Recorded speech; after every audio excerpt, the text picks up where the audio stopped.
Have you ever heard of James Herman Banning? I'm betting you haven't. You've heard of Amelia Earhart, you've heard of Charles Lindbergh, but I'm betting that James Herman Banning, if you've heard of him at all, and this is Bo the Border Collie, he's very excited about the website as well. As a matter of fact, maybe a little too happy right this moment.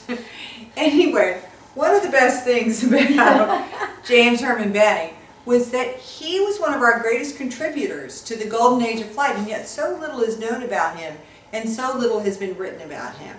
And luckily for me, Pat just happened to come across something I think you'll find fascinating. I didn't know about him either, and I consider myself an Oklahoma Aviation Space Cadet. Banning was born in Oklahoma, but I did discover a little tiny newspaper article that talked about him making a transcontinental flight from Los Angeles to New York City in 1932.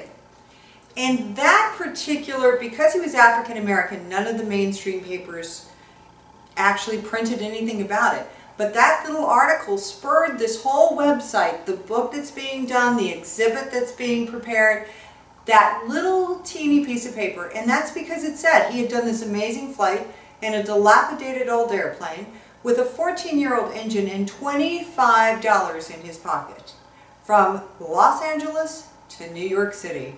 And so we decided what we do is we just take off and go visit his nephew, his great-nephew, Philip Hart, who shared more information about him. And then we actually went and looked through all the newspapers, African-American newspapers, and guess what? They're just recently being archived, and there's a ton of information and articles about him. And then Pat just happened to go find I found a great box in the Historical Center in Oklahoma City that had wonderful information about him, and it had an accounting of the whole entire transcontinental flight. So all of a sudden, this man who had a little teeny newspaper clipping, that's all they had about him, suddenly the world opened up and we were finding incredible information.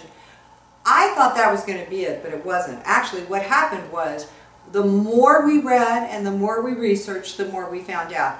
One of the things that has just blown me away is that Banning was the college roommate of Frederick Patterson. That's important because Frederick Patterson is responsible for the Tuskegee Airmen.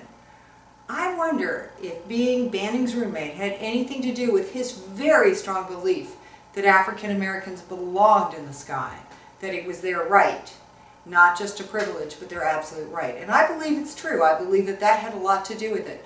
And who knows about that? Almost no one, and now you do. There's one other thing that we're doing that we think is really important. We were baffled when we looked up the National Aviation Hall of Fame not to see James Herman Banning listed among the inductees. We nominated him for 2013's inductee list, and we are hoping to see him there. And if you take the time and you read through the website and you agree with us that this man absolutely deserves to be there, write them and tell them that you're expecting to see him in 2013.